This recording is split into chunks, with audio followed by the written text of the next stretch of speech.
नमस्कार मित्रांनो, सास की दुल्हनच्या मागील भागासाठी चॅनलला भेट द्या। आता आपण पुढील स्टोरीला सुरुवात करू। सगळ्या घरात भयान शांतता दाटून होती।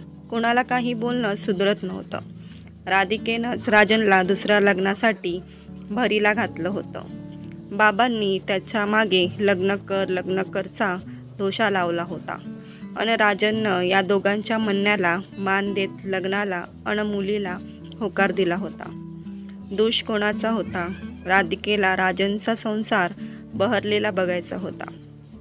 बाबांना वाटे शिबूला मूलबाळ नाही, निदान राजनचं प्रतिरूप घरात रांगावं, दुडदुडावं। राजनचा भाबडेपणा की त्यानं अनुला जवळ घेतलं, तिलाही तो स्वतःप्रमाणे भाबडीच समजला। अनु भाबडी नव्हतीच, तिनं या तिघांना व्यवस्थित गुंडाळलं होतं। सगळं घेऊन गेली ती, काहीही उरलं नाही। रात्री फोन आला, मी दुसरं लग्न करते आहे। तुमच्या घरातल्या त्या कोंदट वातावरणात माझा जीव गुदमरत होता। नवं आयुष्य सुरू करायचं तर पैसा हवा, तो मी घेऊन आले आहे। मला शोधण्याचा प्रयत्न करू नका। शेवटी मी तुमच्या कुटुंबातली सून होते।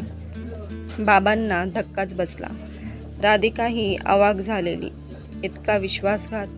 आमचं चुकलं कुठे? राजन या दोघांच्या मध्ये मुखदर्शक होता। वहिनी अन बाबा काय म्हणाले ते त्यानं ऐकलं नाही। पुन्हा एक वाईट स्वप्न बघितलंय त्यानं। रडायचं अन गप्प व्हायचं, पुन्हा रडायचं अन पुन्हा गप्प व्हायचं।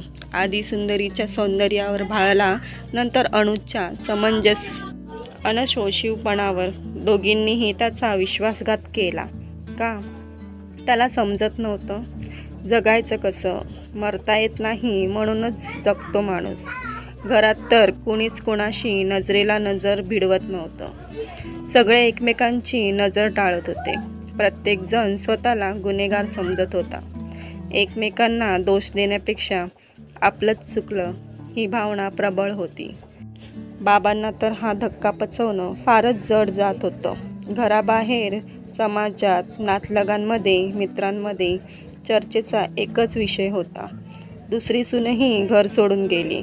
घरातल्यांचंच दोष असणार, काहीतरी नक्कीच असणार, नाहीतर एवढ्या चांगल्या मुलांच्या बाबतीत असं का घडावं?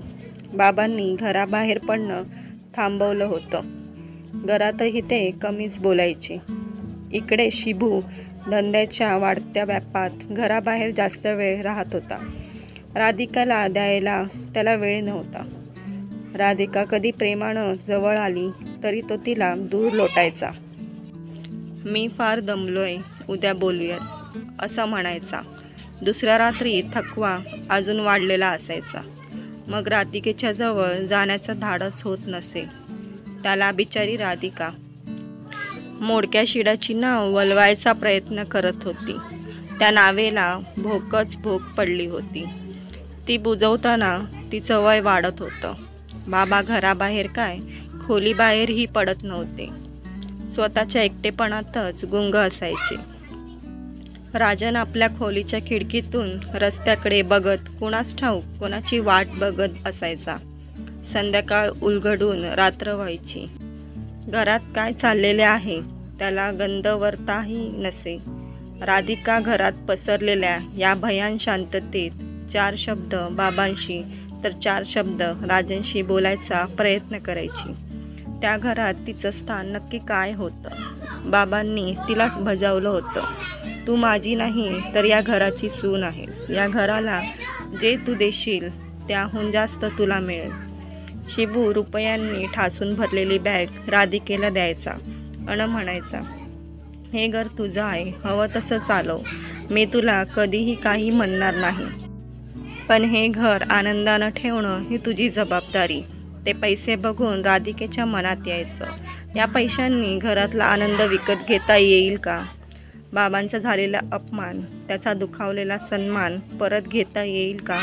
अन घराण्याचा कुलदीपक, राजनची उद्ध्वस्त झालेली स्वप्न विकत मिळतील का? काय करू मी या कागदांच्या तुकड्यांचं?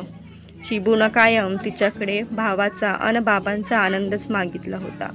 पण राधिकेचा आनंद कशात आहे हे त्यानं कधी विचारलं नाही किंवा समजूनही घेतलं नाही. भक्कास दिवस ऐकलेपणानं भारावलेल्या रात्री ती कशा काढते हे त्याला कधी समजलंच नाही. स्वतःच्या यशाच्या मार्गावर पुढे पुढे जाताना आपलीच माणसं मागे मागे राहिली आहेत हे त्याच्या लक्षातच आलं नाही.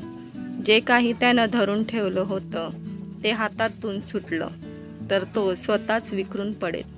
महत्त्वाकांक्षा असावी, पण त्यासाठी थोरला लेक, मोठा भाऊ, बायकोचा नवरा ही नाती विसरावी लागतात हे कोणी सांगितलं? राजन पण आपला पगार राधिकेला द्यायचा. वहिनी हे घे, सांभाळ. मी काय करू याचं? मी हा पैसा सांभाळू शकत नाही आहे. तर मित्रांनो, पुढील भाग लवकरच येईल आणि स्टोरी आवडल्यास व्हिडिओला लाईक करा आणि चॅनलला सबस्क्राईब करायला विसरू नका.